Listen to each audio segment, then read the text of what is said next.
హెబ్రీయులకు రాసిన పత్రిక 2వ అధ్యాయం 3-4 వచనాలు. ఇంత గొప్ప రక్షణను మనము నిర్లక్ష్యము చేసినడల ఎలాగూ తప్పించుకుందుము.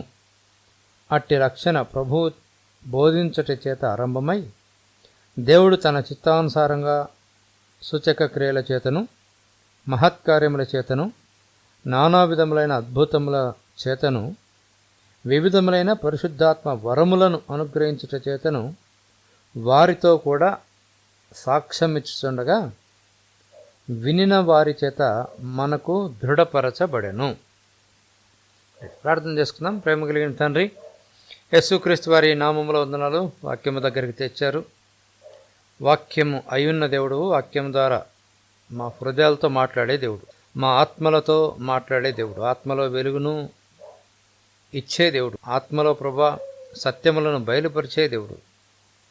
ఇదంతా ఆత్మకార్యము తండ్రి, ఇది శరీర కార్యము కాదు నాయన, మనిషి చేత జరిగే కార్యం అస్సలు కాదు. ఆత్మ అయిన దేవుడు తనదైన వాక్యాన్ని ఆత్మచేత బోధిస్తుండగా మేము వినగలుగుటకు గ్రహించగలుగుటకు మీరే కృప చూపుతారు. కాబట్టి తండ్రి, ఈ మొత్తము కార్యాన్ని నాలో మాలో బలముగా మీరు జరిగిస్తారు. కాబట్టి వింటున్న వారిని అందరినీ ఆశీర్వదిస్తారు అనే నమ్మకంతో మీ వైపు చూస్తూ యేసుక్రీస్తు వారి అద్భుతమైన శ్రేష్టమైన జీవము కలిగిన నామములోనే స్తుతించి ప్రార్థిస్తున్నాం మా గొప్ప తండ్రి, ఆమేన్. రక్షణ గురించి గ్రంథకర్త మాట్లాడుతున్నాడు. రక్షణ ఎలాంటిది అనే విషయాల్ని మాట్లాడుతున్నాడు. ఈ రక్షణకున్న విశిష్టత ఏంటి అనే విషయాల్ని మాట్లాడటానికి ప్రయత్నం చేస్తున్నాడు. కాబట్టి ఆయనకి ఏమర్థమైందంటే ఈ రక్షణ గొప్ప రక్షణ, గ్రేట్ సాల్వేషన్ అనే విషయము ఆయనకు అర్థమైంది. హెబ్రీయులకు రాసిన పత్రిక 2వ అధ్యాయం 3-4 వచనాలు కలిసి ఉన్నాయి. తెలుగు బైబిల్లో అయితే చక్కగా మాట్లాడుతున్నాడు. ఇంత గొప్ప రక్షణను మనము నిర్లక్ష్యము చేసినట్లా ఎలాగూ తప్పించుకుందాము. గొప్ప రక్షణ అంటున్నాడు ఆయన. కాబట్టి రక్షణ అనేది దేవుడిచ్చింది, రక్షణ అనేది గొప్పది అనే విషయము మనకు అర్థం కావాలి. దేవుడు మంచివాడు. ముఖ్యంగా విశ్వాసులైన మనకు మొట్టమొదటిగా అర్థం కావాల్సింది ఏంటంటే, అసలైన సత్యాలు చాలా ఉన్నాయి. గొప్ప సత్యము, చాలా ముఖ్యమైన సత్యము ఏమర్థం కావాలంటే దేవుడు మంచివాడు అని అర్థం కావాలి మొట్టమొదటిగా. దీనికి మించిన సత్యము ఇంకా లేదేమో అని అనిపిస్తుంది. ఫస్ట్ ఇది అర్థం కావాలి. ఇది అర్థమైనప్పుడే మనిషి చక్కగా స్వేచ్ఛగా ఎంతో సంతోషంగా దేవుని ఆశీర్వాదాలని అనుభవిస్తాడు. కాబట్టి ఇలాంటి దేవుడు మనకు రక్షణ దయచేసినారు. ఇలాంటి మంచి దేవుడు, గొప్ప దేవుడు మనకు రక్షణ దయచేసినారు. కాబట్టి గొప్ప దేవుడు గొప్ప రక్షణ దయచేస్తాడు. గొప్ప దేవుడు రక్షణ దయచేయలేడు. గొప్ప దేవుడు గొప్ప రక్షణే దయచేస్తాడు. అది ఆనాటి కాలం భక్తులకు అర్థమైంది, హెబ్రీ గ్రంథకర్త అర్థమైంది. కాబట్టి ఆ విషయాన్ని ఆయన రాస్తూ ఉన్నాడు. కాబట్టి మనము కూడా ఈ రక్షణని గొప్ప రక్షణ అని అర్థం చేసుకోవటానికి ప్రయత్నం ఖచ్చితంగా చేయాలి. ఎంత గొప్ప రక్షణో అర్థం చేసుకోవటానికి ప్రయత్నం చేయాలి. మరి గొప్ప రక్షణ అని ఎందుకు పిలువబడిందో అర్థం చేసుకోవటానికి ప్రయత్నం చేయాలి. ఈ విధంగా అర్థం చేసుకోవటానికి ప్రయత్నం చేయకపోగా మనము నిర్లక్ష్యపరిచినట్లే, దానిని పక్కకు నెట్టేసినట్లే. గొప్ప రక్షణని గొప్ప రక్షణగా ఎందుకు ఆ విధంగా పిలువబడింది అని అర్థం చేసుకోవటానికి ప్రయత్నం చేయాలి. చాలా సీరియస్గా, ఏదో లైట్గా తీసుకోవటానికి వీలు లేదు. కాబట్టి దీనిపైన ప్రత్యేక శ్రద్ధ, ధ్యాస పెట్టాలి. ఒకవేళ ప్రత్యేక శ్రద్ధ, ధ్యాస పెట్టకపోతే నిజంగా భూమి మీద చాలా మనము నష్టపోయేవారుగా ఉంటాం. విశ్వాసులైనప్పటికీ, దేవుని కుమారులము కుమార్తెలమైనప్పటికీ, దేవుని పిల్లలమైనప్పటికీ ఇంత గొప్ప రక్షణని గొప్ప రక్షణగా చూడకపోతే, వినకపోతే, అర్థం చేసుకోవటానికి ప్రయత్నము చేయకపోతే ఖచ్చితంగా మనం చాలా నష్టపోవటానికి అవకాశం ఉంటుంది. కాబట్టి ఖచ్చితంగా చూడాలి. చాలాసార్లు చూసి ఉండం. చాలామంది విశ్వాసులు ఏదో రక్షణ అంటే పరలోకానికి వెళ్ళేది అంతే, అంత పెద్ద విషయం ఏమీ కాదు. అందుకే చాలామంది ఇష్టపడరు రక్షణ సువార్త వినేకి. ముఖ్యంగా క్రైస్తవుల కుటుంబాలలో పుట్టిన పిల్లలు ఈ రక్షణను గురించి వినటానికి కానీ అంగీకరించడానికి అంత ఇష్టపడరు. ఎందుకంటే ఈ రక్షణ పొందితే పరలోకం పోతాం, పరలోకం ఎప్పుడు పోతాం, ఎప్పుడో చనిపోయినప్పుడని చాలా సింపుల్గా తీసుకుని, చాలా ఈజీగా తీసుకుని, చాలా లైట్గా తీసుకుని దీనిపైన అంత శ్రద్ధ పెట్టరు. అసలు క్రైస్తవ్యము తెలిసిన ప్రజలంతా ఏదో రక్షణ అంటే ఏదో పరలోకంకి వెళ్ళేది మాత్రమే, పరలోకానికి చనిపోయిన తర్వాత వెళ్ళేది అని తెలుసు. కాబట్టి చాలామంది దీనిపైన శ్రద్ధ పెట్టరు, అసలు తృణీకరించేస్తారు, చిన్నదిగా చూస్తారు, గొప్పదానిని చిన్నదిగా చూస్తున్నారు. ఎంత విచారమో, ఎంత నష్టపోతున్నామో, ఎంత అబద్ధాన్ని నమ్ముతున్నామో. అందుకే రక్షణలో సమస్తము ఇవ్వబడినప్పటికీ, సమస్తము సిద్ధపరిచి రక్షణలో దయచేస్తున్నప్పటికీ ఆ విధంగా అర్థం కాలేదు. కాబట్టి రక్షణ అంటే ఒక విసుగైన టాపిక్ అయిపోయింది. అసలు రక్షణ పొందినావా, మారు మనసు పొందినావా, తిరిగి జన్మించినావా అనే మాటలు చాలా క్రైస్తవులకు చాలా విసుగు, ఇంకా లోకానికి పూర్తిగా విసుగు. ఎందుకంటే రక్షణని గొప్ప రక్షణగా చూడలేదు, దానిని వినలేదు, అంగీకరించలేదు. కాబట్టి ఆ విధంగా రక్షణని గొప్ప రక్షణగా చూడకపోతే, వినకపోతే, గ్రహించకపోతే నిజంగా మనం ఓడిపోతాము, ఓటమిలో ఉంటాము అని మనం గుర్తించాలి. మరి ఎందుకు ఈ రక్షణ గొప్ప రక్షణగా చెప్పబడింది? ఖచ్చితంగా అర్థం చేసుకోవటానికి ప్రయత్నం చేయాలి. కొన్ని కారణాలు చూద్దాం, కొన్ని కారణాలు ఈరోజు చూడటానికి ప్రయత్నం చేద్దాం. కాబట్టి రక్షణ ఎందుకు చాలా గొప్పది, గొప్ప రక్షణ అని ఎందుకు పిలువబడింది అనే విషయాన్ని మనం అర్థం చేసుకోవడానికి ఈరోజు ప్రయత్నం చేద్దాం. ఎందుకంటే మంచి దేవుడు గొప్ప రక్షణ ఇస్తున్నారు. ఈ గొప్ప రక్షణ గొప్పగా చూడకపోతే ఆయన మంచితనమే అర్థం కాదు. ఆయన మంచితనం అర్థం కాకపోతే క్రైస్తవ జీవితం, విశ్వాస జీవితం చాలా బలహీనంగా ఉంటుంది, రుచికరంగా ఉండదు. అసలు ఈ జీవితాన్ని, ఆత్మీయ జీవితాన్ని ఎంజాయ్ చేయలేం. కాబట్టి రక్షణ ఎంత గొప్పదో అర్థం చేసుకోవడానికి కొన్ని కారణాలు చూద్దాం. నంబర్ 1, మొదటిది ఎందుకు ఈ రక్షణ గొప్ప రక్షణగా పిలువబడిందంటే ఈ రక్షణకు కర్త, ఫౌండర్ని బట్టి ఈ రక్షణ గొప్ప రక్షణ అని పిలువబడింది. ఈ రక్షణ ప్రభువు చేత ప్రారంభించబడినది. చూడండి ఒకసారి 2వ అధ్యాయం, హెబ్రీయులకు రాసిన పత్రిక 2వ అధ్యాయం 3-4 వచ్చిన, ఇంత గొప్ప రక్షణను మనం నిర్లక్ష్యము చేసినడలా ఎలాగూ తప్పించుకుందాము? అట్టి రక్షణ ప్రభువు బోధించుట చేత ఆరంభమై. దీనికి ఫౌండర్ ఎవరంటే, దీనికి పునాది ఎవరంటే ప్రభువు, దేవుడు అని చాలా క్లియర్గా చెప్తున్నారు. దీనిని ఎవరు తెచ్చారంటే దేవుడు, ప్రభు తెచ్చారు. దీనికి ఆరంభం, ప్రారంభం, పునాది, ఆది ఎవరంటే ఆయనే. కాబట్టి యేసుక్రీస్తు వారు ఈ లోకంలోకి వచ్చారు. ఆయన తనే చెప్పుకున్నాడు, నేను అభిషేకించబడిన వాడిని. లూకా 4వ అధ్యాయంలో ఈ మాటలు చూడవచ్చు. నేను బీదలకు సువార్త ప్రకటించుటకు వచ్చాను అంటాడు. నలుగొట్టబడిన వారు విడిపించుటకు, కళ్ళు తెరవటానికి రకరకాల మాటలు అక్కడ ఉంటాయి. 4వ అధ్యాయంలో ఉంటాయి, లూకా సువార్త 4లో ఉంటాయి. కాబట్టి ఆయన ఏం చెప్తున్నారంటే, యేసుక్రీస్తు వారు నేను సువార్త ప్రకటించుటకు వచ్చాను, గుడ్ న్యూస్ని డిక్లరేషన్ చేయటానికి వచ్చాను అని చెప్తున్నాడు. శుభవార్త, సువార్త, మంచి వార్త, మనుషులకు కావలసిన వార్త, అత్యవసరమైన వార్త. ఆ సువార్తలో ఉంది, మంచితనం ఉంది. కాబట్టి మంచిదైన వార్తను చెప్పటానికి నేను వచ్చాను అని యేసుక్రీస్తు వారు చెప్తున్నారు. అలాంటి యేసుక్రీస్తు వారిని దేవుడు ఈ లోకంలోకి మన కోసం పంపారు. కాబట్టి ఈ సువార్త ఎవరికంటే నలగొట్టబడిన వారికి, బంధించబడిన వారికి, రోగులైన వారికి, పేదలైన వారికి, ఎవరైతే ఇబ్బంది పడుతున్నారో వారికి అని చాలా చక్కగా అక్కడ ఉంటుంది. కాబట్టి దేవుడు ఇలా నిజమే మంచి వార్త ఎవరికంటే ఎవరైతే ఇబ్బందుల్లో ఉన్నారో వారికి మంచి వార్త కావాలి. ఇబ్బందులు లేని వారికి ఇంకా అసలు మంచి వార్తలు అవసరం లేదు. అందుకే యేసుక్రీస్తు వారు అంటున్నారు, నేను నలగొట్టబడిన వారికి, బంధించబడిన వారికి, పేదలైన వారికి, ఇబ్బందులలో సమస్యలలో ఉన్నవారికి ఈ విషయాలు లేదా ఈ సువార్తను ప్రకటించడానికి, రోగములతో బాధించబడుతున్న వారికి ఈ సువార్తను ప్రకటించడానికి వచ్చానని చాలా క్లియర్గా తన బోధలో ఎప్పుడూ చెప్తా వస్తారు.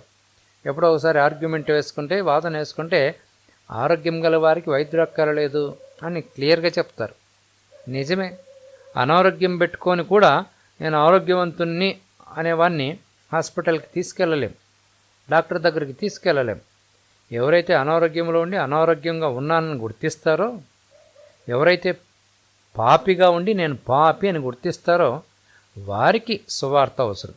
ఎవరైతే బాధలలో ఉండి, ఇబ్బందులలో ఉండి, రోగాలలో ఉండి, పేదలుగా ఉండి, బంధకాలలో ఉండి, కళ్ళు ముయ్యబడి ఉండి, చెవులు ముయ్యబడి ఉండి, దీనస్థితిని, ఆత్మలో దీనస్థితిని ఎవరైతే గ్రహిస్తారో వారికి శుభవార్త, వారికి మంచి వార్త, వారికి సువార్త, కానీ మిగతా వారికి కాదు. కాబట్టి ఎవరైతే ముఖ్యంగా సాతాను చేత బంధించబడి పాపములో దాసులుగా ఉన్నారో వారికి సువార్త ప్రకటించడానికి యేసుక్రీస్తు వారు వచ్చారు.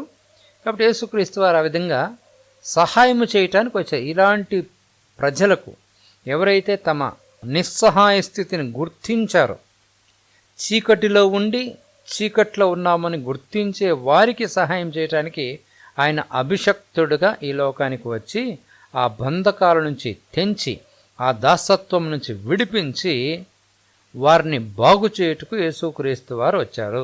కాబట్టి ఈ రక్షణ ఎవరి చేత ప్రారంభించబడిందంటే ప్రభు చేత. ప్రభువే దీనికి పునాది. Jesus is the founder, he is the founder. కాబట్టి ఎవరో మనిషి కాదు ఫౌండర్. ఇది చాలా వరకు లోకంలో ఏమనుకుంటున్నారంటే దీనికంతా ఈ రక్షణ సువార్తకి ఫౌండర్ ఎవరో మనుషులు అనుకుంటున్నారు, కృపా సత్యరాజ్ అనుకుంటున్నారు. సారీ, నో, కృపా Sathyaraj is not at all a founder, just a man. ఎవరైనా కానీ దైవజనుడు, గ్రహించిన దైవజనుడు కాబట్టి గొప్ప రక్షణని ప్రకటిస్తున్నారు. వారు ప్రకటించకుండా ఉండలేరు. గొప్ప రక్షణ గ్రహించిన తర్వాత తప్పకుండా ప్రకటిస్తారు. కాబట్టి వీరు ఖచ్చితంగా గ్రహించారు కాబట్టి గొప్ప రక్షణని చెప్పుకుంటూ వచ్చినారు. కాబట్టి మొదటి కారణం ఏంటంటే ఈ రక్షణ ఎందుకు గొప్పదంటే దీనికి పునాది ప్రభు. కాబట్టి ప్రభు బోధించుట చేత ఆరంభమైంది. కాబట్టి నలిగిన వారిని, బంధకాలలో ఉన్నవారిని, చీకట్లో ఉన్నవారిని, పేదలైన వారిని, భారములు మోస్తున్న వారిని విడిపించుటకు, విముక్తులు చేయుటకు, ప్రభు యొక్క సునాద సంవత్సరం ప్రకటించుటకు వచ్చారు. కాబట్టి ఈ రక్షణ గొప్ప రక్షణ. రెండవది, ఈ గొప్ప రక్షణ మనం అనుభవించుటకు వెల చెల్లించాలి, ఖరీదు పెట్టాలి. ఈ వెలని ప్రభువు చెల్లించారు. ఆ చెల్లించిన వెలను బట్టి ఇది చాలా గొప్ప రక్షణ. నిజమే, ఉచితమే. బాగా వినాలి మాట. రక్షణ ఉచితం, అయితే వెల లేనిది కాదు, చాలా వెలగలిగినది, చాలా విలువైన రక్షణ. అసలు చాలా విలువ పెట్టి కొనాలి దీనిని. అయితే మనం కొనకుండా ప్రభు వెలబెట్టారు కాబట్టి మనకు ఉచితంగా ఇవ్వబడుతుంది. ఉచితముగా ఇవ్వబడినంత మాత్రాన చీప్ కాదు. మనకు ఉచితంగా ఏదైనా దొరికితే దానికి అంత విలువ ఉండదు. లోకంలో సామెత ఉంది, లోకంలో అది జరుగుతూ ఉంది కూడా. ఫ్రీగా ఇచ్చేది ఏదైనా కూడా చీప్ అనుకుంటారు. People think that what ever it is free, it is cheap. People think like that. ఫ్రీగా ఇస్తే చీప్ అనుకుంటారు. నో, ఇది ఫ్రీగా వచ్చినంత మాత్రాన చీప్ కాదు. ప్రజలకు ఏదైనా ఫ్రీగా ఇస్తే అది చీప్ అనుకుంటారు.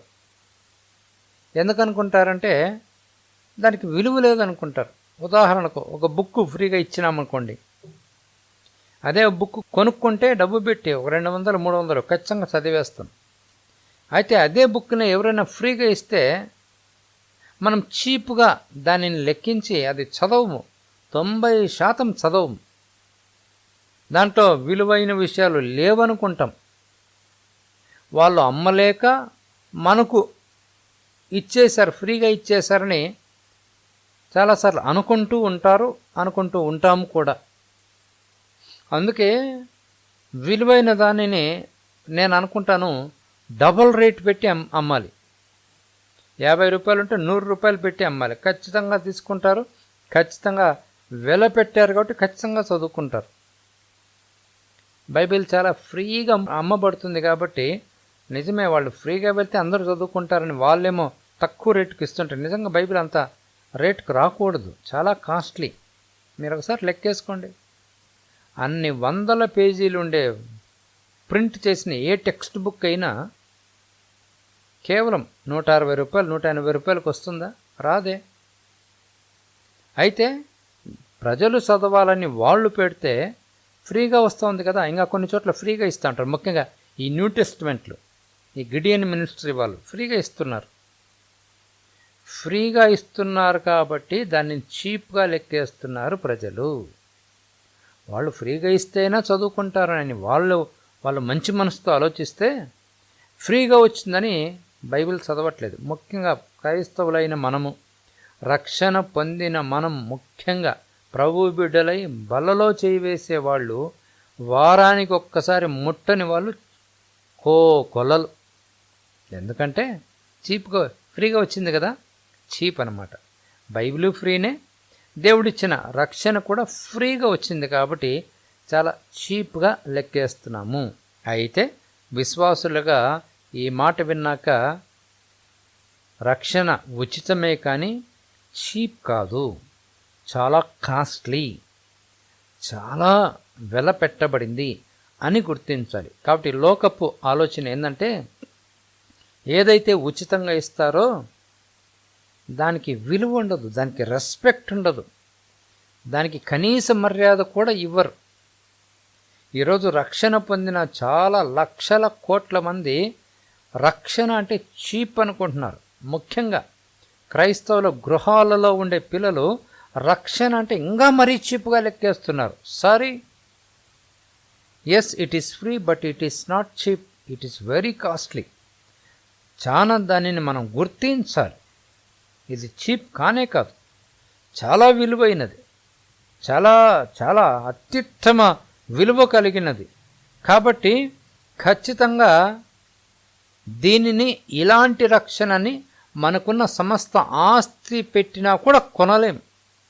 మరలా చెప్తున్నా, సమస్త ఆస్తి లేదా ఈ లోకంలో నంబర్ 1 ధనవంతుడు తన మొత్తం ఆస్తి ఇచ్చినా కూడా ఈ రక్షణ తనకు రాదు.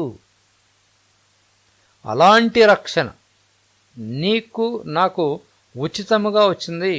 నీ దగ్గర ఉన్న సమస్తం, నీ వనరులన్నీ, నీ ఆస్తి మొత్తం అంతా పెట్టినా, నీ ఆస్తి నా ఆస్తి అంటే మనం చాలాసార్లు మనకి ఆస్తులే ఉండవు మనం అనుకుంటుంటాం. కాదు, నేను అందుకే చెప్తున్నా, ఈ లోకంలో ఉన్న నంబర్ 1 ధనవంతుడు ఎవరైతే ఉన్నారో ఆ ధనవంతుడు సమస్త వనరులు ఇచ్చిన, సమస్తమైన డబ్బిచ్చిన, ఆస్తి ఇచ్చిన, తనకున్న సమస్తం ఇచ్చేసి తను శూన్యమైపోయినా కూడా ఈ రక్షణని కొనలేడు. ఈ మధ్యకాలంలో జీవితాన్ని ఉంచుకోలేకపోయినారు. హాస్పిటల్స్ పైన ఆధారపడి, డాక్టర్స్ పైన ఆధారపడి జీవితాన్ని కాపాడుకోలేకపోయినారు. ఇలాంటి మనిషి ప్రభు ఇచ్చే రక్షణ, తన కుమారుని రక్తముతో ఇస్తున్న రక్షణని ఉచితముగా ఇస్తుంటే ఎంత చీప్ అయిపోయిందంటే అంత చీప్ అయిపోయింది. అయితే ఈ మాటలు వింటున్న మనము ఖచ్చితంగా ఈ రక్షణ చీప్ కాదు, ఉచితముగా వచ్చింది కానీ చీప్ కాదు అని గుర్తించాలి. ఎవ్వరు కూడా ఈ లోకంలో ఎవరు కొనలేరు. అలాంటి విలువైన రక్షణ తన కుమారుడైన యేసు క్రీస్తు వారి రక్తాన్ని బట్టి వచ్చింది. కాబట్టి ఈ రక్షణ నీకు నాకు రావటానికి యేసుక్రీస్తు వారు పరలోకాన్ని వదిలిపెట్టాల్సి వచ్చింది. త్రిత్వములోని రెండవ భాగమైన యేసుక్రీస్తు వారు కుమారుడుగా ఈ లోకానికి రావాల్సి వచ్చింది, భూమి మీదకి రావాల్సి వచ్చింది, శరీరాన్ని ధరించాల్సి వచ్చింది, శరీర రూపము ధరించాల్సి వచ్చింది, రక్తమాంసాలు ధరించాల్సి వచ్చింది. ఎందుకు రక్తమాంసాలు ధరించాలంటే రక్తమాంసాలు ఉంటేనే చనిపోతారు. రక్తమాంసాలు లేకుండా దేవుడు చనిపోలేడు. కాబట్టి రక్తమాంసాలు ధరించి నీకోసరం నా కోసరం వచ్చి సిలువలోకి వెళ్ళి నీ శాపము నా శాపం భరించి నీ విమోచన నా విమోచనకై ఆయన పరలోకములో ఉన్న కుమారుడు భూమి మీదికి 2000 సంవత్సరాల క్రిందట రావాల్సి వచ్చింది. ఎందుకంటే రక్తము మాత్రమే పాపానికి పరిహారం. ఇక రక్తము తప్ప పాపానికి పరిహారము ఉండనే ఉండదు. లేదు, రక్త ప్రోక్షణ లేకుండా పాపక్షమాపణ కలగదు అని బైబిలే చెప్పింది. ఈ రక్త ప్రోక్షణ మరి రక్తమాంసాలు కలిగిన వ్యక్తే చిందించాలి. రక్తమాంసాలు కలిగిన వ్యక్తి ఎవరు పరిశుద్ధుడంటే భూలోకంలో ఎవ్వరు లేరు. అందుకే రెండవ ఆదాముగా లేదా బైబిల్ చెప్పినట్లు రెండవ మనిషిగా దేవుడు తన ఏకైక కుమారుడైన యేసుక్రీస్తు వారిని నీ కోసం నా కోసం పంపించారు. కాస్ట్లీ అని చెప్తున్నా, but it is not cheap అని గ్రహించుటకు ఈ మాటలు మాట్లాడుతున్నా. ఎవరు నీ కోసం నా కోసం ఇలాంటి రక్షణని ఇవ్వలేరు. ఈ రక్షణకు ఎవరు కూడా వెల పెట్టలేరు. కేవలము ఈ రక్షణ పాపము లేని పరిశుద్ధుడైన దేవుని కుమారుడు మాత్రమే తన రక్తము చేత లేదా తన రక్తము చిందించుట చేత నీకు నాకు ఇవ్వగలరు. అందుకే దేవుడు తన కుమారుడైన యేసుక్రీస్తు వారిని ఈ లోకానికి పంపారు. ఒకవేళ దేవుడు తన కుమారుడిని పంపకపోతే నీకు నాకు రక్షణ లేదు. ఇంత అద్భుతమైన ప్రణాళికతో దేవుడు తన కుమారుడిని పంపి ఆ విలువైన రక్షణ ఉచితముగా ఇస్తే, ఎందుకంటే కొనలేము, ఎవరూ కొనలేరని చెప్పుకున్నాం. కొనటానికి ఏ మార్గము లేదు, ఛాన్సే లేదు, అవకాశమే లేదు. ఆ వెల చెల్లించలేము, వెల చెల్లించడానికి మన చేత కూడా కాదు, అసాధ్యం. అయితే అసాధ్యమైన దాన్ని సుసాధ్యం, సూక్ష్మంలో మోక్షం అంటూ ఉంటారు. ఆ విధంగా ఇంత అద్భుతమైన విలువైన రక్షణని ఉచితముగా ఇచ్చుటకు తన కుమారుడిని యేసుక్రీస్తు వారి రక్తము ద్వారా నీకు నాకు ఇచ్చారు. నువ్వు నేను అందుకోలేము ఈ రక్షణని. మనం ఎంత తీవ్ర ప్రయత్నాలు చేసినా, ఎంత ధనికుడైనా, ఎంతటి జ్ఞానైనా, ఎంత పవర్ఫుల్ వ్యక్తి అయినా, ఈ లోకంలో ఉన్న వ్యక్తి ఎవరైనా కానీ ఎంత తీవ్ర ప్రయత్నం చేసినా ఇలాంటి రక్షణ తనకు తానుగా పొందుకోలేడు. కాబట్టి ఇట్టి నిస్సహాయ స్థితిలో ఉన్న మనిషికి దేవుడు తన విలువైన రక్షణని, అమూల్యమైన రక్షణని, గొప్ప రక్షణని ఉచితముగా ఇచ్చారు. కాబట్టి దీనికోసం వెల చెల్లించబడింది. యేసుక్రీస్తు వారి రక్తము, అమూల్యమైన ప్రశస్తమైన రక్తము చిందించబడింది. కాబట్టి ఇది విలువైన రక్షణ. మూడో విషయాన్ని మనం మాట్లాడుకుందాం. Scope of this salvation is so great. ఈ యొక్క రక్షణ యొక్క పరిమితి, హద్దు చాలా పెద్దది. అర్థం కాదు, మాట్లాడతాను. ఒకవేళ మొదటి మాటకి అర్థం కాకపోవచ్చును, మాట్లాడతాను. Scope of this salvation, extension of this salvation is so great. ఈ యొక్క రక్షణ యొక్క పరిధి, హద్దు, పరిమితి చాలా పెద్దది. అంటే ఏంటి? పరిమితి పెద్దదంటే, స్కోప్ చాలా గొప్పదంటే అర్థమైందంటే, ఈ రక్షణని బైబిల్ నిత్యమైన రక్షణ అని చెప్తుంది. కాబట్టి ఎంతవరకు ఉంటుందంటే, నిత్యము ఉంటుంది, ఎప్పటికీ పోదు. కొంతకాలం ఉండిపోయేది కాదు. ఎంతవరకు మనల్ని భద్రం చేస్తుందంటే ఈ రక్షణ నిత్యత్వానికి, ఫర్ ఎటర్నిటీ, యుగయుగాలు యుగయుగాలు యుగయుగాలుకి సరిపోయే రక్షణ. కాబట్టి యెషయా దీనిని ఆ కాలంలోనే ప్రవచిస్తారు. ఈ హెబ్రీ గ్రంథకర్త ఈ గొప్ప రక్షణ గురించి వర్ణిస్తారు. కాబట్టి ఇది నిత్యత్వానికి సంబంధించిన రక్షణ. అంటే నిత్యత్వము నీతోనే నాతోనే ఉండే రక్షణ. ఏదో కొంతకాలం ఉండి అయిపోయే రక్షణ కాదు, ముగిసిపోయే రక్షణ కాదు. నిత్యత్వానికి ఇంకా అనంతం అన్నమాట, టైం బౌండ్ లేదు. నిత్యత్వము ఫర్ ఎటర్నిటీ. ఇంకా దీనికి ముగింపు లేదు, పూర్తి అయిపోయింది అనటానికి లేదు. ముగింపు లేదని అర్థం చేసుకోవడానికి చాలా కష్టమవుతుంది మనకు. కాబట్టి నిత్యత్వము ఉండే రక్షణ కాబట్టి ఇది గొప్ప రక్షణ. అంతేకాదు నిత్యత్వానికి సంబంధించిన రక్షణ అందరికీ చేరుతుంది. అందరికీ ప్రపంచంలో ఉన్న ప్రతి ఒక్కరికి చేరుతుంది. నువ్వు ఏ మూలలో ఉన్నా పొరలేదు, గ్లోబ్ పైన ఉంటే చాలు వ్యక్తి. నేను అంటాను, ఒకవేళ గ్లోబ్ పైన అవతల వ్యక్తి లేరనుకోండి, ఒకవేళ ఉన్నా కూడా ఆ వ్యక్తికి కూడా వెళ్తుంది ఈ రక్షణ. అందుకే బైబిల్ ఏం చెప్తుందంటే, యూదుడని అన్యజనుడని భేదము లేదు, అందరికీ సంబంధించిన రక్షణ, ప్రతి వ్యక్తికి సంబంధించిన రక్షణ. Universality of this salvation is so great.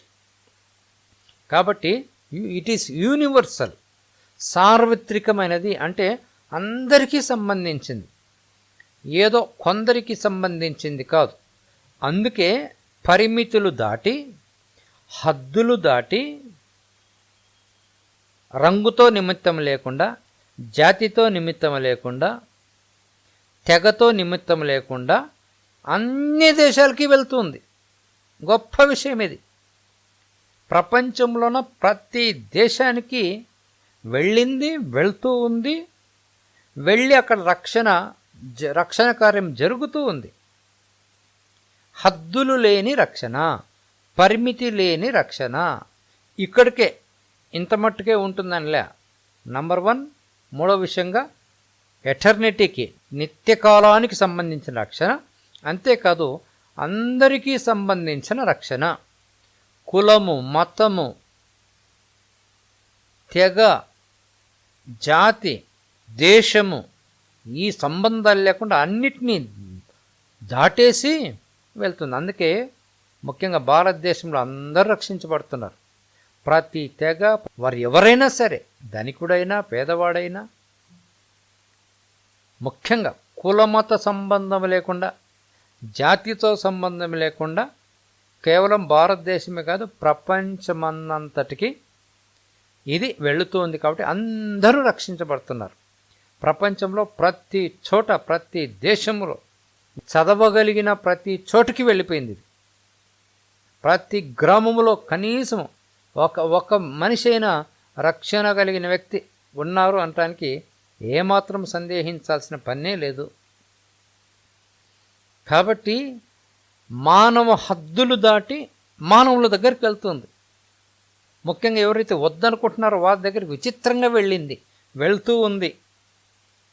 ఇదే క్రైస్తవ్యంలో ఉన్న పెద్ద స్పెషాలిటీ, ప్రత్యేకత. ప్రపంచంలో చాలా మతాలు ఉన్నాయి. ఈ క్రైస్తవ విశ్వాసానికి మతాలకున్న పెద్ద భేదం ఏంటంటే ఇదే. ఏం భేదం అంటే, సరే ఈ మాట చెప్పి ముందుకు వెళ్ళాలి. క్రైస్తవ్యం మతము కాదు. నంబర్ 1, మతము అని చెప్పటం అసహ్యమైన పదం. మతముగా దీన్ని చెప్పకూడదు. క్రైస్తవ్యము ఒక మార్గం అంతే, దేవుడితో సంబంధం పెట్టుకునే ఒక మార్గం అంతే. దేవుడు మానవుడు కలిసి సహవాసము చేసే, లేదా దేవుడు మనిషి సంబంధంలో ఉండే ఒక పద్ధతిని తెలిపే మార్గం ఇది, మతము కాదు. సరే, మతము గురించి మాట్లాడదాం. మతము సహజంగా లోకల్ అన్నమాట. ఒక ప్రదేశానికి సంబంధించి ఉంటుంది. ఒక దేశానికి ఒక మతం ఉంటుంది జనరల్గా, సహజముగా.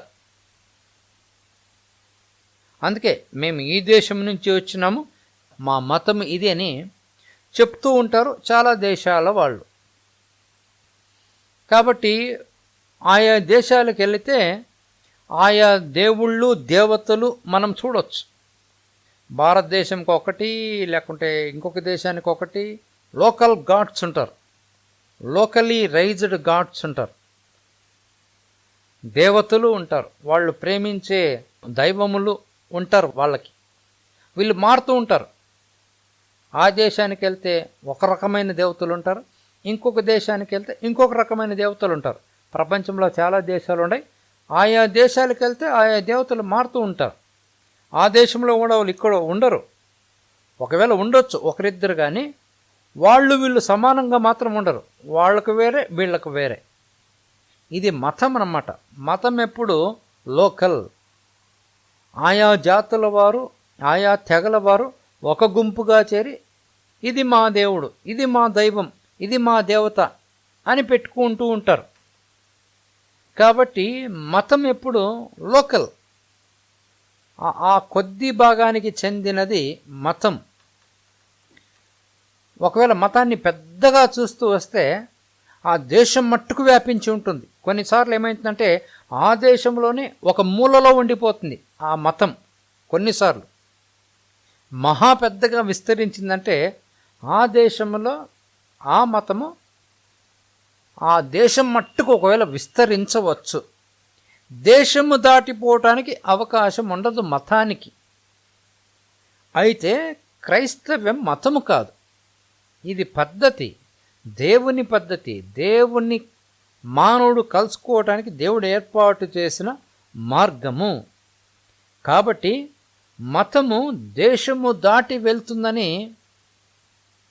ఆ మతోద్ధారకులు లేదా మతస్థులు ఆశించడానికి అంత వీలు లేదు. ఎన్ని ప్రయత్నాలు చేసినా లోకల్ వాళ్ళ ఏరియాలో వాళ్ళ మతం ఉంటుంది అంతే. ఇంకొక చోటికి వెళ్ళటానికి అవకాశం లేదు. వాళ్ళు ప్రయత్నము చేయరు. ఒకవేళ చేసిన 1, 2, 3 స్థలాలు వెళ్ళవచ్చునేమో, కానీ దానిని దాటి వెళ్ళటానికి అవకాశం లేదు. జస్ట్ కంట్రీ వైడ్ అంతే. Region wide, country wide, local అంతే. That's all. ఆ కంట్రీలోనే ఉంటుంది, ఆ దేశంలోనే ఉంటుంది. దేశాన్ని దాటి వెళ్ళదు మతము. కాబట్టి religion is national are it's local అని చెప్పవచ్చు. అయితే ఈ రక్షణ పద్ధతి, ఈ రక్షణ మార్గము అందరికీ నేషనల్ కాదు, లోకల్ కాదు, యూనివర్సల్, గ్లోబుకు సంబంధించిన రక్షణ. అందుకు గొప్ప రక్షణ ఫర్ ఆల్ మ్యాన్కైండ్, ప్రతి ఒక్క మనిషికి సంబంధించిన రక్షణ. కాబట్టి బౌండరీస్ దాటుతుంది, పరిధులు దాటుతుంది, హద్దులు దాటుతుంది. యూదుడని లేదు, ఇశ్రాయేలు లేదు, అన్యజనుడని లేదు, అందరికీ సంబంధించిన రక్షణ. నిజంగా భారతదేశంలో ఉండే నేను నిజంగా రక్షణ పొందకూడదు, అయితే వచ్చింది నా దగ్గరికి, మన దగ్గరకు వచ్చింది. ప్రపంచ దేశాలలో ఏ దేశానికి వెళ్ళకూడదో ఆ దేశంలోకి అద్భుతంగా ఆ కట్టలు తెంచుకొని వెళ్ళిపోయింది. అద్భుతంగా మానవాళికి సంబంధించిన రక్షణ. కాబట్టి మతములాగా కాకుండా, మతం ఒక చోటుకి ఆగిపోతుంది అంతే, లోకల్, నేషనల్, కంట్రీ అంతే. అయితే ఇది దాటిపోయింది, ఆ కట్టలు తెంచుకొని బౌండరీస్ దాటి వెళ్ళిపోయింది. ఎందుకంటే ఇది రక్షణ ఎవరి చేత ప్రారంభమైంది? ప్రభువు చేత. గొప్ప రక్షణ కాబట్టి ఇది అందరికీ వెళ్ళింది. ఇది లోకల్ కాదు, నేషనల్ కాదు, ఇట్స్ వరల్డ్ వైడ్ అని చెప్పాలి. కాబట్టి అందుకు గొప్ప రక్షణ. నంబర్ 1, ఫౌండర్ని బట్టి రక్షణ, గొప్ప రక్షణ. రెండవది ఏం చూసుకున్నాం? స్కోప్ ఎంత పెద్దదంటే నిత్యత్వానికి సంబంధించింది, అందరికీ సంబంధించింది. తర్వాత ఇది హద్దులు దాటి వెళ్ళింది, భేదము లేకుండా, ఇది లోకల్గా ఉండకుండా ఒకచోట ఆగిపోకుండా వెళ్ళింది. నెక్స్ట్ నాలుగవ రీజన్ చూద్దాం, నాలుగవ కారణం చూద్దాం. ఇది ఇన్ఫైనెట్, అనంతమైనది. ఏంది అనంతమైనది అంటే ఈ రక్షణ యొక్క పొడవు వెడల్పు లోతు ఎత్తు చాలా గంభీరం. చాలా అసలు రక్షణలోని ఆ డెప్త్ చాలా గొప్పది.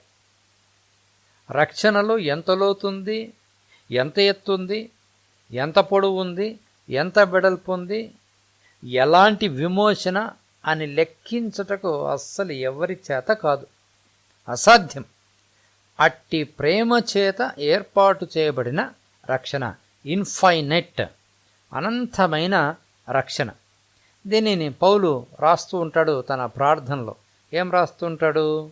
ప్రభా, ఒకసారి చూద్దాం, చూడండి ఒకసారి. ఎఫెసీయులకు రాసిన పత్రిక 3వ అధ్యాయం 18వ వచనం. ఆ రక్షణ గురించి మాట్లాడుతూ ఆయన ఎఫెసీయులకు చక్కటి మాటలు రాస్తాడు. 3:18 కలిసి ఉన్నాయి. 15-18 వచనాలు.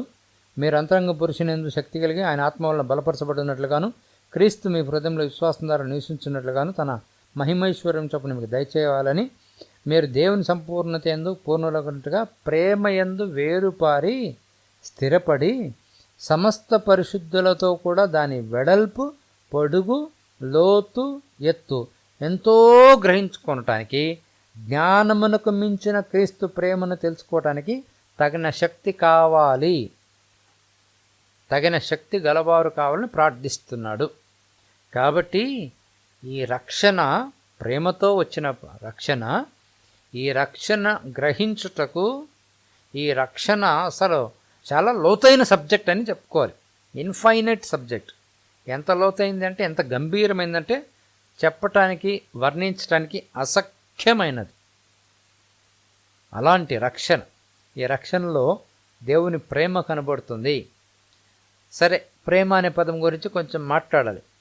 ఎట్లా ప్రేమని ఎంత ఫ్రీగా వాడేస్తున్నారంటే అర్థం చేసుకోవడానికి ఈ మాటలు విందాం. I love my cat, I love my dog. ఈ రోజుల్లో నేను కూడా ఈ మాటలు వాడినా. లవ్ అనే పదాన్ని, ప్రేమ అనే పదాన్ని ఉచితంగా ఎక్కడ పడితే అక్కడ, దేనికైతే దానికి మనం వాడుతున్నాం. ఈ లోకంలో చాలా ఉచితంగా వాడబడుతున్న పదం ఏంటంటే లవ్, ప్రేమ అనే పదం. అయితే నిజంగా ప్రేమ అనే పదానికి అర్థం తెలియదు కాబట్టి దాన్ని ఫ్రీగా వాడేస్తున్నాం. నిజంగా లవ్ అనే పదానికి చాలా లోతైన అర్థం ఉన్నది. అయితే ఈ కాలంలో చాలా సూపర్ఫిషియాలిటీ, చాలా యాంత్రికంగా అయిపోయింది, చాలా మెకానికల్ అయిపోయింది. ఒక మనిషి ఒక స్త్రీకి చెప్పటం కానీ, లేదా అబ్బాయి అమ్మాయికి చెప్పటం కానీ, అమ్మాయి అబ్బాయికి చెప్పటం కానీ, చాలా ఐ లవ్ యూ అనేది చాలా ఫ్రీ అయిపోయింది. నిజంగా మనస్ఫూర్తిగా చెప్తున్నారా, అర్థం చేసుకొని చెప్తున్నారంటే అస్సలు లేదు. ఎందుకు చెప్తున్నారో తెలీదు, అసలు దానికి అర్థం ఏంటో తెలియదు.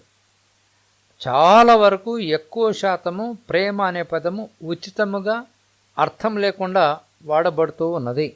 ఎందుకంటే లవ్ అంటే తెలియదు, ప్రేమ అంటే తెలియదు. అందుకే మానవ ప్రేమ ఫెయిల్ అవుతుంది, చాలాసార్లు ఫెయిల్ అవుతుంది. బాగా దయచేసి విందాం ఈ మాట. విశ్వాసులు ఈ మాటలు చాలా జాగ్రత్తగా వినాలి. Human love many times is a great failure. Love marriages more than 95% failure. మీకు స్టడీ చేసుకోవచ్చు. లవ్ అంటారు, ఏ లవ్ ఉండదు. విడిపోయిన వాళ్ళు కోకళ్ళలో ఒకవేళ ఉన్నా కూడా వాళ్ళు ఏమి సఖ్యతగా ఉండరు. విధి లేకుండా ఉన్నారు కానీ సఖ్యత, సమాధానం, ఆనందం ఏముండదు. ఎందుకంటే ఇది మానవ ప్రేమ. హ్యూమన్ లవ్ ఫెయిల్స్, బట్ అయితే ఇది దైవిక ప్రేమ. It's divine love. Divine love never fails. కాబట్టి రెండు నిర్వచనాలు ఇవ్వచ్చు. Human love fails, divine love never ever fails. అయితే జనరల్గా ఏమంటున్నారు తెలుసా? Love never fails. తప్పు, సారీ, వెనక్కి తీసుకోవాలి. ఏ లవ్ అసలు? హ్యూమన్ లవ్వా, డివైన్ లవ్వా? Human love always ends. దానికి ఒక బౌండరీస్ ఉన్నాయి. కొంతవరకే ప్రేమిస్తుంది. రంగు ఉన్నంత వరకు ప్రేమిస్తుంది, అందం ఉన్నంత వరకు ప్రేమిస్తుంది, ఆస్తి ఉన్నంత వరకు ప్రేమిస్తుంది. ఏదో వారి అవసరతలు, వారి లాభాలు, వారి క్షేమము కొంత మట్టుకే అవన్నీ జరుగుతుంటే లవ్, లేకపోతే లవ్వులే బొవ్వులే. అయితే divine love is so different, entirely different. దేవుని ప్రేమ చాలా వ్యత్యాసమైనది, అదొక అద్భుతమైనది. నిజంగా ప్రేమ ఎలాంటిది అని అర్థం చేసుకోవాలంటే, దేవుని ప్రేమ ఎలాంటిది అని అర్థం చేసుకోవాలంటే 1 కొరింథీ 13 చదువుకోవాలి మనం. అలాంటి ప్రేమ దైవిక ప్రేమ, అది గాడ్స్ లవ్, అది లవ్ ఆఫ్ గాడ్. కాబట్టి దేవుని ప్రేమ ఎప్పుడూ ఆగిపోదు, ఫెయిల్ కాదు. అయితే మనము ఎలాంటి లోకంలో ఉన్నామంటే, ముఖ్యంగా ఈ సినిమా ప్రపంచం చాలా చెడిపేసింది. ఆ లవ్ అనే పదానికి అర్థం లేకుండా చేసేసింది. We live in a world of failure love. Fail అవుతుండే లవ్. ఎందుకు లవ్ చేస్తున్నారో తెలీదు, దేనికి లవ్ చేస్తున్నారో తెలీదు. లవ్ అట్ ఫస్ట్ సైట్ అంట. ఎట్లా వస్తుంది స్వామి? ఇదొక పెద్ద అబద్ధం, పెద్ద అబద్ధం. లవ్ అట్లా పుట్టదు, అది డూప్ లవ్. అది ఆగిపోతుంది కూడా, ఖచ్చితంగా ఆగిపోతుంది. కాబట్టి మనము లవ్ ఫెయిల్యూర్ వరల్డ్లో బ్రతుకుతూ మనమేదో లవ్ చేస్తున్నామని లేదా లవ్ చేయబడుతున్నామనే మోసంలో ఉంటూ, ఫెయిల్ అయ్యే లవ్లో ఉంటూ చాలా దెబ్బలు తింటూ మరలా లవ్ యూ అంటున్నాము. ఇది లవ్ గ్రేట్ అంటున్నాము. కాదు. మానవ ప్రేమకు హద్దులుంది, ఆగిపోతుంది, చెడిపోతుంది, పడిపోతుంది, నిర్వీర్యమవుతుంది. అయితే దేవుని ప్రేమ ఎప్పటికీ అంతము కాదు. కాబట్టి దేవుని ప్రేమ చాలా లోతైనది, చాలా బలమైనది. మరణము కంటే లోతైనది అంటాడు ఒక ఆయన, సూపర్ గ్రంథకర్త. మరణం గురించి చెప్పాలి. వెరీ గుడ్, మంచి టైంలో ఉన్నాం. కరోనా టైంలో కరోనా వచ్చిన దగ్గర వ్యక్తికి పొరపాట్లు కూడా పోము, ఎందుకంటే సస్తాం. అయితే ప్రభు హల్లెలూయా మన మరణాన్ని తీసుకోవటానికి వచ్చినారు. ఇది ప్రేమ, ఇది దేవుని ప్రేమ. బ్లడ్ ఇమ్మంటే 200 గ్రామ్స్ 300 గ్రామ్స్ ఇస్తున్నాం. 1 లీటర్ ఇచ్చేయండి చూద్దాం, 2 లీటర్స్ ఇవ్వండి చూద్దాం. ఇవ్వలేరు, డాక్టర్స్ కూడా తీసుకోరు. కరోనా పేషెంట్ లవర్ అయినప్పటికీ వెళ్ళవు. వెళ్తే చాలా జాగ్రత్త. ఆ మాస్క్, ఈ మాస్క్, ఆ గ్లౌజ్, ఈ గ్లౌజ్, ఆ శానిటేషన్, ఈ శానిటేషన్. చాలామంది కుమారులు ప్రూఫ్ ఉంది, ఇప్పుడు ప్రత్యక్షంగా ప్రూఫ్ ఉంది. వెళ్ళలేదు, వెళ్ళరు, భయపడతారు, దూరం పెడతారు. అయితే దేవుని ప్రేమ మరణము కంటే లోతైనది. ఇది ఎక్కడికైనా వెళ్తుంది. నీ కోసం ఏమైనా చేస్తుంది. హల్లెలూయా. నా కోసం ఏమైనా చేస్తుంది, చేసింది కూడా. 2000 సంవత్సరాల క్రితం నీ కోసం, నా కోసం యేసుక్రీస్తు వారు సిలువలోకి వెళ్ళారు. రక్తాన్ని చిందించి నీ కోసం, నా కోసం అవమానాన్ని భరించి, శాపాన్ని భరించి, అపహాస్యం మధ్య గేలి చేయబడుతూ, ఆ భయంకరమైన దెబ్బలు తింటూ, నీకోసం, నా కోసం తన ప్రాణాన్నే త్యాగం చేసి రక్తము కార్చి చనిపోయిన ప్రభువును మించిన ప్రేమ ఇది దైవిక ప్రేమ. ఇది లవ్ ఆఫ్ గాడ్. ఇది దీనికి పొడవు, వెడల్పు, లోతు, ఎత్తు అసలు లేదు, కనిపెట్టలేవు. కాబట్టి అలాంటి ప్రేమ కలిగిన రక్షణ, కాబట్టి ఇది చాలా గొప్ప రక్షణ అని బైబిల్ చెప్తుంది. ఈ రక్షణ ప్రేమతో పుట్టింది. దీనికి రూట్ ఏంటంటే, దీనికి వేరేందంటే ప్రేమ. ఈ గుణము దేవునిది. ఈ మాట దయచేసి వినండి. లవ్ అనే గుణము దేవునిది, మానవునిది కాదు. మానవునిది కాదు. ఈ లవ్ అనే పదము ఎవరికి సంబంధించిందంటే దేవునికి సంబంధించింది. ఎందుకంటే it is nature of God, it is character of God. దేవుడి నేచర్ అది, దేవుని క్యారెక్టర్ లవ్ అది. కాబట్టి ఆయన లవ్ ఫెయిల్ అవ్వదు, ఆయన ప్రేమ ఎప్పటికీ ఆగిపోదు. నేను, నువ్వు, మనం ఆగిపోతాం. ప్రతిదీ ఒక చోట ఆగుతుంది ప్రేమలో. అయితే దేవుని ప్రేమ ఎప్పటికీ ఎక్కడ ఆగనే ఆగదు. దాని పొడవు, లోతు, వెడల్పు, ఎత్తు గ్రహించలేం. ఎందుకంటే అది దేవునిది. అది ఎవరి దగ్గరకైనా వెళ్తుంది. హల్లెలూయా. అందుకే అందరినీ టచ్ చేసింది, టచ్ చేస్తుంది. సంఘాన్ని హింసించిన సౌలు దగ్గరికి వెళ్ళింది. తనను అప్పగించే యూదా ఇస్కరియోతు దగ్గరకు కూడా వెళ్ళింది. నీ దగ్గరకు వచ్చింది, నా దగ్గరకు వచ్చింది. ఎంత పాపి దగ్గరికైనా వెళ్తూ ఉంది. వెళ్ళింది, వెళ్తూ ఉంది, వెళ్తూనే ఉంటుంది. అందుకే దుర్మార్గులు, తాగుబోతులు, వ్యభిచారులు, లోకంలో భయంకరమైన పాపులు ప్రభు దగ్గరికి ఎంతోమంది ఆ ప్రేమ చేత స్పర్శించబడి వచ్చినారు.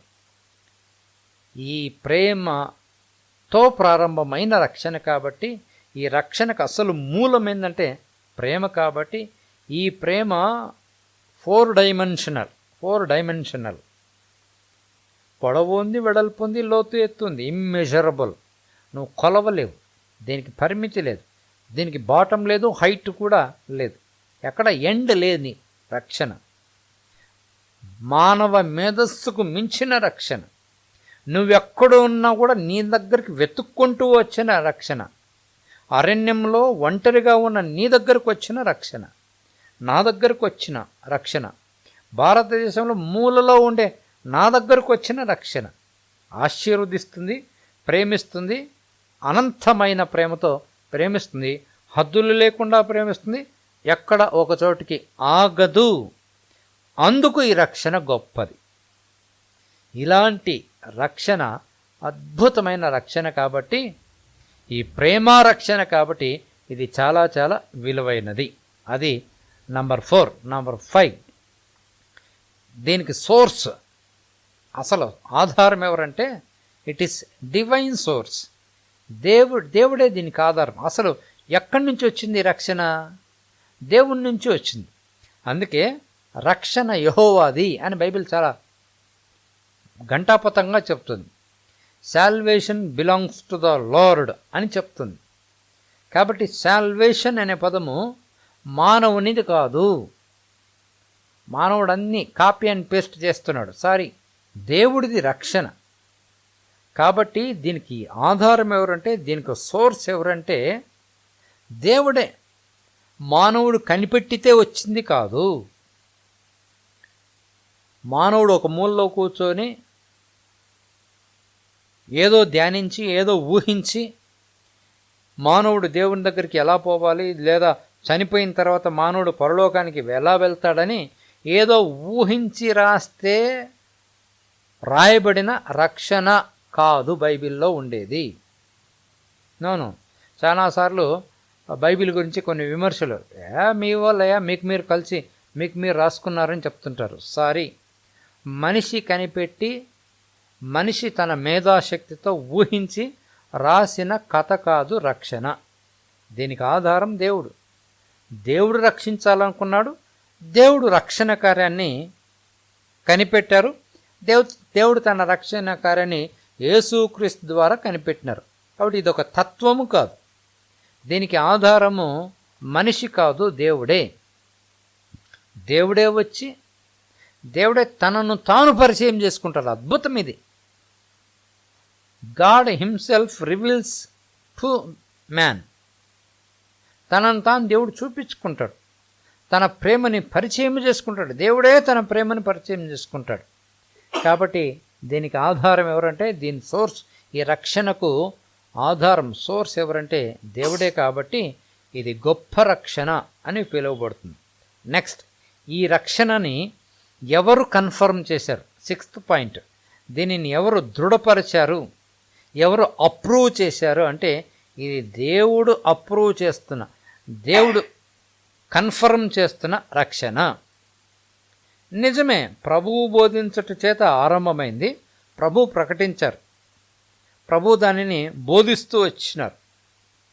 ఆ ప్రభు తర్వాత అపోస్తలులు బోధిస్తూ వచ్చినారు. అపోస్తలులు ప్రభువు చేత బోధించబడ్డారు డైరెక్ట్గా. ప్రభువు చేత వారికి అర్థమైంది. ప్రభు వెళ్ళిపోయిన తర్వాత అపోస్తలులు 12 మంది ఈ రక్షణను గురించి ప్రకటించటము, బోధించటము డిక్లేర్ చేయటం స్టార్ట్ చేశారు. అయితే ఈ రక్షణ ప్రభువు బోధించుట చేత ప్రారంభమై ప్రభువు చేతనే దృఢపరచబడింది. ఒకసారి చూద్దాం ఆ వచనం చూడండి. ఇదే గ్రంథంలో మనం చదువుకున్న లేఖన భాగంలో ఉంది. హెబ్రీయులకు రాసిన పత్రిక 2వ అధ్యాయం. దయచేసి చూడండి, బైబిల్స్ దయచేసి ఓపెన్ చేసి చూడండి. 2వ అధ్యాయం హెబ్రీయులకు రాసిన పత్రికలో దృఢపరచబడెను అనే మాటని మనం చూడొచ్చు. 2వ అధ్యాయం 4వ వచనం మధ్య భాగం నేను చదువుతున్నాను. అట్టి రక్షణ ప్రభువు బోధించుట చేత ఆరంభమై దేవుడు తన చిత్తానుసారంగా సూచక క్రియల చేతను, మహత్కార్యముల చేతను, నానా విధములైన అద్భుతముల చేతను, వివిధములైన పరిశుద్ధాత్మ వరములను అనుగ్రహించుట చేతను వారితో కూడా సాక్ష్యమిచ్చుచుండగా వినిన వారి చేత మనకు దృఢపరచబడెను.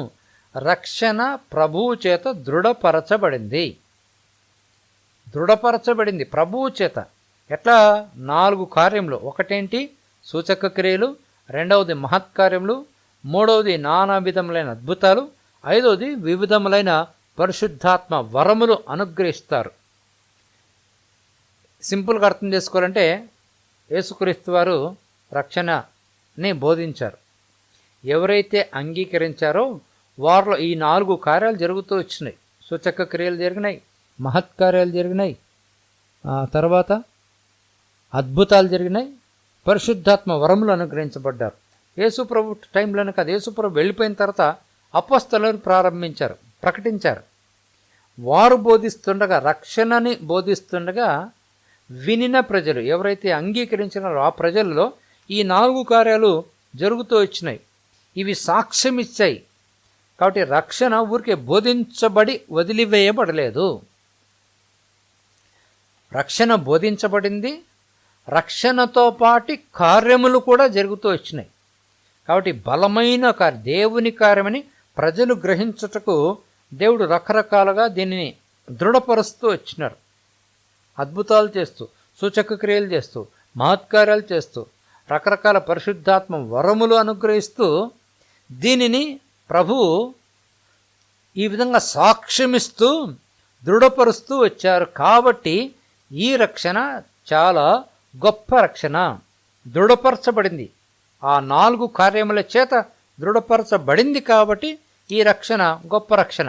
ఒకవేళ దృఢపరచబడకపోతే అది కూడా మామూలు రక్షణ. లోకంలో చాలామంది రక్షణ గురించి బోధిస్తున్నారు, లేదా మోక్ష మార్గం గురించి బోధిస్తున్నారు. అయితే దృఢపరచబడవు. మహత్కార్యాలు, సూచక క్రియలు, అద్భుతాలు, వివిధ రకములైన పరిశుద్ధాత్మ వరములు అనుగ్రహించబడటము జరగదు. కాబట్టి ఈ సువార్తకి లేదా ఈ సువార్త చేత ప్రారంభించబడిన లేదా ప్రకటించబడుతున్న రక్షణ గొప్ప రక్షణ. ఎందుకంటే ప్రభువు చేత దృఢపరచబడుతూ ఉంది. కాబట్టి రకరకాలైన కార్యముల చేత ఇది గొప్ప రక్షణ. నెక్స్ట్ది 7వది ఏంటంటే, దీనికి అర్హత ఏంటంటే, గొప్ప రక్షణ అనుభవించుటకు నీవు నేను చేయాల్సిన కార్యం ఏంటంటే ఏమీ లేదు. అస్సలు ఏమీ లేదు. ఇట్టి గొప్ప రక్షణ నువ్వు పొందుకోవటానికి, నేను పొందుకోవటానికి ఏం చేయాలంటే ఏమీ లేదు. సింపుల్గా నమ్మటము తప్ప, ఒప్పుకోవటం తప్ప. నమ్మటము ఈజీ, ఒప్పుకోవటము ఈజీ. ఇది అర్థం కావాలంటే ఇంకొంచెం మాట్లాడదాం. మతాలన్నీ చాలా చెప్తాయి. మతములు చెప్పే ఆ గొప్ప సారాంశము మనం అనుభవించాలంటే పెద్ద లిస్ట్ ఇస్తారు. చాలా సూత్రాలు చెప్తారు, చాలా విషయాలు చెప్తారు, పెద్ద పెద్ద గ్రంథాలు ఇస్తారు. వాటన్నిటినీ పాటించాలి అంటారు. నువ్వు దేవుడిని ఎలా పొందుకోవాలి అని అనటానికి చాలా విషయాలు బోధిస్తారు వాళ్ళు. నువ్వు ఎలా రావాలి, ఎలా కూర్చోవాలి, ఎలా నిలబడాలి, ఎలాంటి డ్రెస్ వేసుకోవాలి, ఏ విధంగా రావాలి అంటే ఇట్లాంటి ప్రిపరేషన్ చాలా చెప్తారు. డ్రెస్సు గురించి, బాహ్య రూపం గురించి, నువ్వు ఏం తేవాలి, వస్తువులు ఏం తేవాలి, అర్పణలు ఏమి తేవాలి, స్నానం చేసుకోవాలా వద్దా, ఏ టైంలో చేసుకోవాలి, చాలా చాలా రూల్స్ పెట్టేస్తారు. అయితే ఈ రక్షణ నువ్వు నేను అనుభవించుటకు, నువ్వే నేను పొందుకోవటానికి నువ్వు నేను ఏమీ తేవాల్సిన పని లేదు. ప్రిపరేషన్ అసలు అవసరమే లేదు. నువ్వేమీ తెచ్చేది ఏమీ లేదు. ఇక్కడ 1000 రూపాయలు చేయాల్సిన పని లేదు. ఆస్తులు అమ్మాల్సిన పని లేదు. ఈ రక్షణ పొందుకోవటానికి కేవలము నమ్మితే చాలు, ప్రభు ఆయనని ఒప్పుకుంటే చాలు. అయితే ఇక్కడ కూడా చాలా పెద్ద గ్రంథం ఉంది. బైబిల్లో 66 పుస్తకాలు ఉన్నాయి. మరి ఇవేంటి? అక్కడ పుస్తకాలు ఉన్నాయన్నాము, మరి ఇక్కడ కూడా పుస్తకం ఉంది కదా, పెద్ద గ్రంథం ఉంది కదా, పరిశుద్ధ గ్రంథం. 66 పుస్తకాలు ఉన్నాయి. ఏంటంటే ఈ రక్షణ ఎంత అద్భుతమైనదో వర్ణించే పుస్తకాలు 66 ఉన్నాయి అంతే. ఈ గొప్ప రక్షణగా కనబడుటకు లేదా అర్థం చేసుకోవటానికి, రక్షణ ఏదో చిన్నది కాదు గొప్పదని అర్థం చేసుకోవటానికి ఇన్ని పుస్తకాలు ఉన్నాయని అర్థం చేసుకోవాలి. రక్షణ యొక్క మహిమను, రక్షణ యొక్క గొప్పతనాన్ని, అద్భుతమైన రీతిని తెలియచేయటానికి 66 పుస్తకాలు ఉన్నాయి బేసిక్గా బైబిల్లో అని మనకు అర్థం కావాలి. కాబట్టి ఒకవేళ దేవుడిని, ప్రభువా రక్షణ అనుభవించుటకు, రక్షణ పొందుటకు ఏం చేయాలని నువ్వు ఒకవేళ దేవుడిని అడిగితే, దేవుడు ఏమంటాడంటే, ఏం చేయాల్సిన పనిలే, నేను అంతా చేసేసినాను, జస్ట్ నువ్వు నా దగ్గరకు వచ్చి నమ్మితే చాలు, నువ్వు నన్ను ప్రభువుగా దేవుడిగా ఒప్పుకుంటే చాలు అంటాడు. అందుకే రోమీయులకు రాసిన పత్రిక 10వ అధ్యాయం 9-10 వచనాలు దయచేసి చూద్దాం. అసలు రక్షణ ఎట్లొస్తుంది మానవునికి?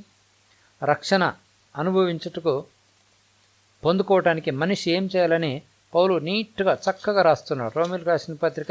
ఇంత గొప్ప రక్షణ, ఏదో గొప్ప చేయాల్సిన పనిలే, మతాలన్నీ చాలా చేయాలని చెప్తున్నాయి.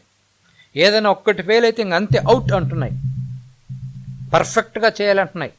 ఈ టైంకే చేయాలి, ఇలానే చేయాలి, ఇట్లే రావాలి, చెప్పులు వదిలేసి రావాలి, రకరకాల ఈ టైంలోనే రావాలి, రాత్రి రావాలి, ప్రొద్దున రావాలి, చలికి రావాలి, ఎండకి రావాలి, రకరకాలుగా చెప్పేస్తున్నారు. వాళ్ళు బోధించిన ఆ గొప్పతనాన్ని చేరుకోవటానికి ఇక్కడ ఏమి లేదు, సింపుల్గా వచ్చేసాయి. హృదయంతో రా, నమ్మకంతో రా. చూడండి 10వ అధ్యాయం 9వ వచనం 10వ వచనం. అదేమనగా, యేసు ప్రభు అని నీ నోటితో ఒప్పుకొని, నోటితో జరిగే పని అబ్బాయి ఇది. నెక్స్ట్, దేవుడు మృతులలో నుంచి ఆయన లేపనని నీ హృదయమందు విశ్వసించినడలా నువ్వు రక్షణ పొందు. ఇంత గొప్ప రక్షణ నువ్వు పొందుకోవడానికి 2 కార్యాలు చేయలేవు. ఒకటి నోటితో ఒప్పుకోవాలి, ఒకటి హృదయంతో విశ్వసించాలి. సెకండ్స్లో జరుగుతుంది, సెకండ్స్లో జరిగిపోతుంది. అక్కడ గంటలు, నెలలు, సంవత్సరాలు చేయమంటారు, అయినా నీకు పరిపూర్ణత లేదు, ఫెయిల్ అంటారు కొన్నిసార్లు.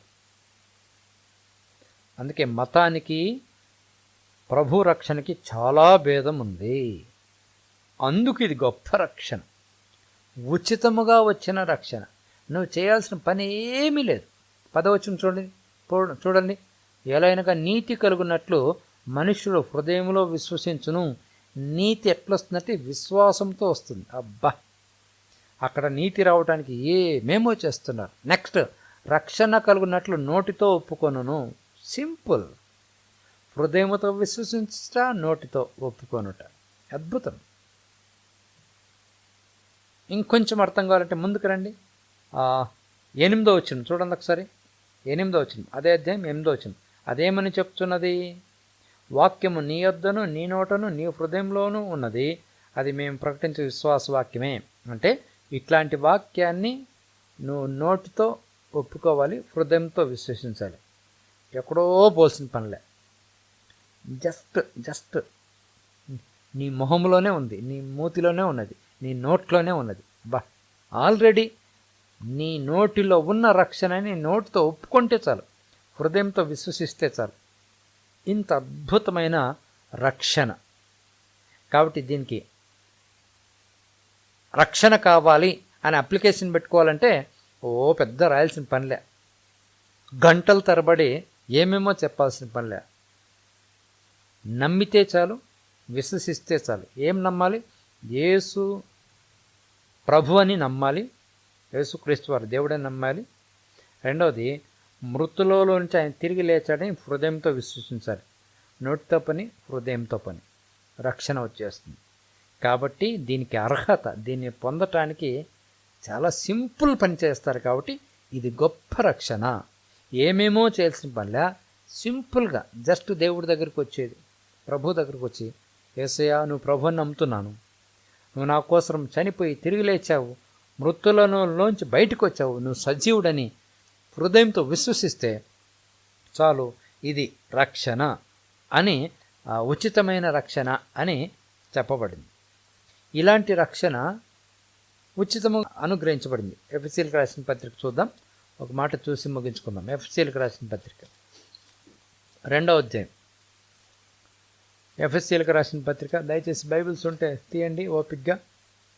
ఈ రక్షణ గురించి అద్భుతంగా పౌలు మాట్లాడుతున్నాడు. 2:8. ఎఫెసీయులకు రాసిన పత్రిక 2:8. మీరు విశ్వాసము ద్వారా కృపచేతనే రక్షించబడి ఉన్నారు. ఎట్లంట? ఏమో ఇచ్చి రక్షించబడలేదు, ఏమో చేసి రక్షణ పొందలేదు. 100 సూత్రాలు పాటించి, 1000 సూత్రాలు పాటించి కాదు, 1000 నియమాలు పాటించి కాదు. ఎలా రక్షించబడ్డామంట? మీరు విశ్వాసం ద్వారా కృపచేతనే రక్షించబడి ఉన్నారు. నెక్స్ట్ మాట, ఇది మీ వలన కలిగినది కాదు, మనం ఏదో చేస్తే తెచ్చుకున్నది కాదు. మతాలలో మనుషులు చాలా చేయాల్సి వస్తుంది. ఇక్కడ మనిషి చేసేది ఏం లేదు, అంతా దేవుడు చేసేస్తున్నాడు. దేవుడు తన కుమారుడు యేసుక్రీస్తు వారిని పంపి చేయాల్సిందంతా చేసేస్తున్నారు. ఇది మీ వలన కలిగినది కాదు కాదు కాదు. చాలాసార్లు దేవుని బిడ్డలు మా వలన కలిగిందని ఫీలింగ్స్ పెడుతూ ఉంటారు. సారీ. నెక్స్ట్ ఇంకో మాట, దేవుని వరమే. ఎట్లొచ్చింది రక్షణ? Gift of God. దేవుడు ఉచితంగా గిఫ్ట్ ఇచ్చారు. అబ్బా, దేవుడిచ్చే గిఫ్టే గిఫ్ట్. మనుషులిచ్చే గిఫ్టే ఎంత వాల్యుబుల్లో, ఒక్కొక్కసారి ఎంత ఆనందమో కదా. ఇంకా దేవుడు గిఫ్ట్ ఇస్తే ఇంకెంత అద్భుతంగా ఉంటుంది. ఇది దేవుని వరం.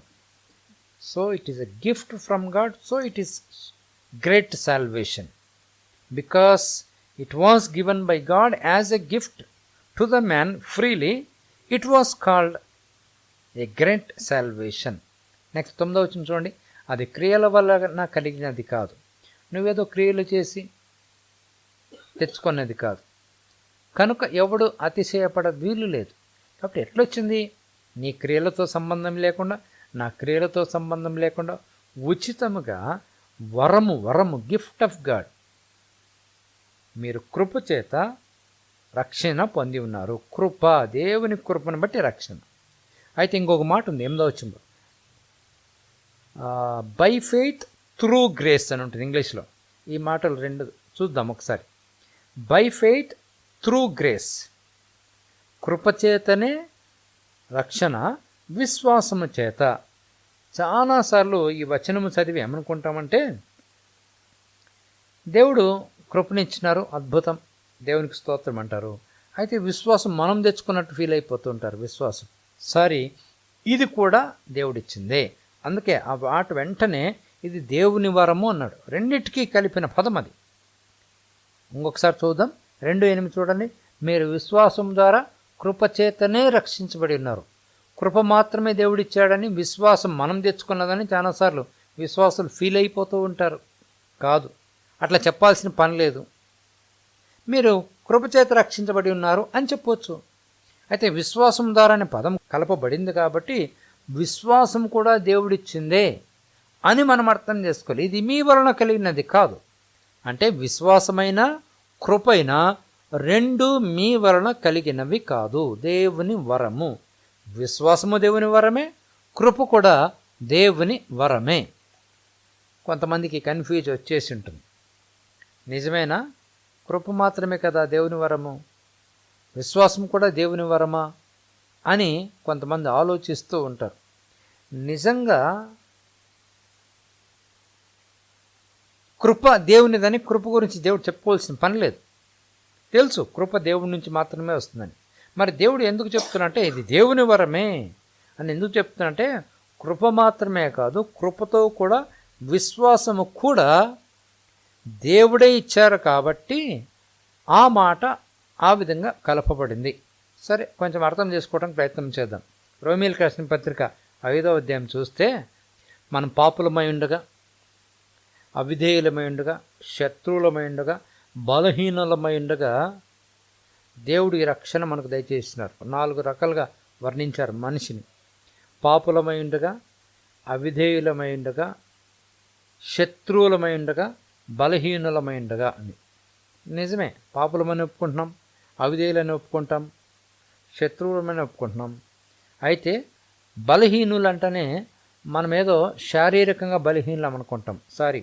శారీరక బలహీనత గురించి అక్కడ ఆ మాట మాట్లాడలేదు. శారీరక బలహీనత కాదు, మనకు ఆత్మీయ బలహీనత. ఎందుకంటే నిజంగా ఆత్మలో జీవం లేదు, ఆత్మలో చచ్చిపోయి ఉన్నాం. అందుకే ఎఫెసీయులకు రాసిన పత్రిక 2:1 చెప్తుంది, మీరు పాపముల చేత అపరాధం చేత చచ్చిన వారే ఉండగా. కాబట్టి వీఆర్ డెడ్ ఇన్ స్పిరిట్. మరి చనిపోయిన ఆత్మ కలిగిన వ్యక్తికి ఆత్మ సంగతులు ఏమర్థమవుతాయి? కాబట్టి ఆత్మ సంగతులు అర్థం కావాలంటే ఫస్ట్ ఆత్మ జీవించాలి. కాబట్టి దేవుడు నీ ఆత్మను జీవింపచేయాలి. దేవుడు రావాలి, నీ ఆత్మకు జీవం కలిగించాలి. ఆ విధంగా చనిపోయిన వ్యక్తిని నిన్ను నన్ను లేపాలి. అప్పుడు మనము లేచిన తర్వాత వింటాం, అర్థం చేసుకుంటాం, నమ్మటానికి ప్రయత్నము చేస్తాం. కాబట్టి ఆ విధంగా ఆత్మీయ రీతిగా చనిపోయిన మనలను ఆయన వాక్యము చేత మొదటిగా బ్రతికింపచేసి అర్థమయ్యేటట్టు చేసి అప్పుడు విశ్వాసాన్ని ఆయనే మనకు అనుగ్రహిస్తారు. కాబట్టి చాలాసార్లు ఏమనుకుంటుంటే కృప మాత్రమే దేవుడిచ్చారు, విశ్వాసం ఇవ్వలేదు అనుకుంటాము. అయితే విశ్వాసాన్ని, కృపను దేవుడే ఇచ్చారు. కాబట్టి ఇన్ని రకాలుగా మనకు ఉచితముగా అద్భుతంగా రక్షణ ఇవ్వబడింది. కాబట్టి ఈ రక్షణ గొప్ప రక్షణ. రైట్, మిగతా విషయాలు నెక్స్ట్ వీక్ మాట్లాడుకుందాం, ప్రార్థన చేసుకుందాం. ప్రేమ కలిగిన మంచి తండ్రి, యేసుక్రీస్తు వారి శ్రేష్టమైన నామములో మీకు వందనాలు తండ్రి. అద్భుతమైన రీతిలో ప్రభువా రక్షణ, ఏ విధంగా గొప్ప రక్షణ వినటానికి కృప చూపించారు. విన్నవారందరి బట్టి స్తోత్రాలు. మరలా వింటూ అర్థం చేసుకోవడానికి కృప చూపమని, ఆ విధంగా కృప చూపిస్తారని నమ్ముతూ ప్రతి ఒక్కరిని ప్రభా, చేరవచ్చిన ప్రతి ఒక్కరిని, ఇప్పుడు విన్నవారిని, మరలా వింటున్న వారిని, రేపటి కాలంలో ప్రభా ఈ వాక్యాన్ని వినబోతున్న ప్రతి ఒక్కరిని తండ్రి మీరు ఆశీర్వదించి అసలైన వాక్యపు సత్యములు ప్రతి ఒక్కరిని స్థిరపరిచి నాయన స్వాతంత్ర సంతోష సమాధానాలు కలిగించి నాయన దీవెనలు కలిగిస్తారని ప్రార్థన చేస్తూ శుభాన్ని ప్రకటిస్తూ యేసుక్రీస్తు వారి గొప్ప నామములో స్తుతించి ప్రార్థిస్తున్నాం మా గొప్ప తండ్రి, ఆమేన్. మన తండ్రి అయిన దేవుని ప్రేమ, ప్రభువైన యేసుక్రీస్తు వారి శ్రేష్టమైన కృప, పరిశుద్ధాత్మ దేవుని అన్యోన్య సహవాసము చేరడం మనకు సకల పరిశుద్ధులకు ఇప్పుడు ఎల్లప్పుడు సదాకాలము తోడు నీడుగా ఉండి నడిపించి మహిమ పొందునుగాక. Amen. Thank you so much. Praise the lord.